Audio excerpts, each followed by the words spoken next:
First responders making last-minute decisions to save lives. We need a blood pressure. Forced to make do with the drugs available. We just do the best we can. Doctors looking for different options to treat cancer. You have to come up with Plan B. And those cancer patients waiting for treatments. There shouldn't be 200 drug shortages. Treatments that could be the difference between living and dying. I got to a point where I knew I was in trouble because I couldn't eat anymore. Julie Hansen is 3 years into her diagnosis of late-stage ovarian cancer. Now on her 6th round of chemo, treating the disease has almost killed Julie. I got a severe reaction to the carboplatin, which sent me into cardiac arrest.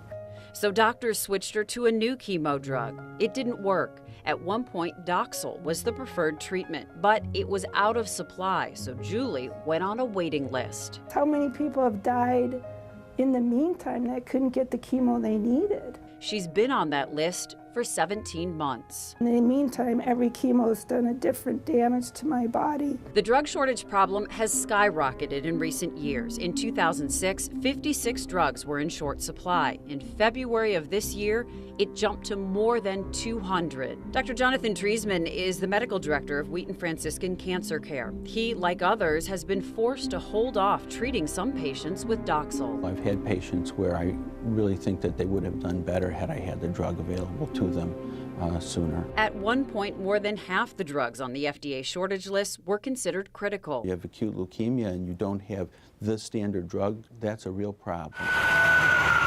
First responders also in a tough spot. Empty. Our atropine and lidocaine empty. Life-saving drugs used on patients with heart problems, something Mike Krieger calls a huge hardship.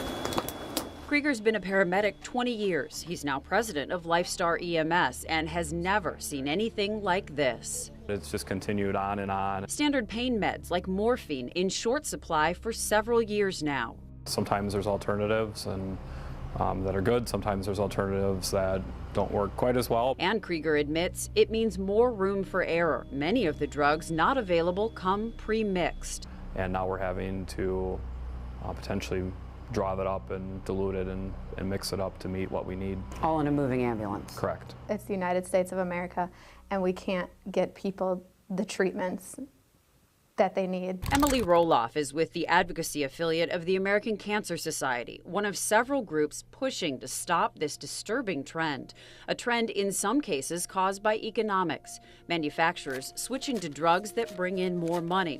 In other cases, manufacturing problems led to plant shutdowns, disrupting the drug supply. A solution had to happen, and it had to happen now. And it did this summer. President Obama signed the bill into law. The hope is new legislation solves the problem.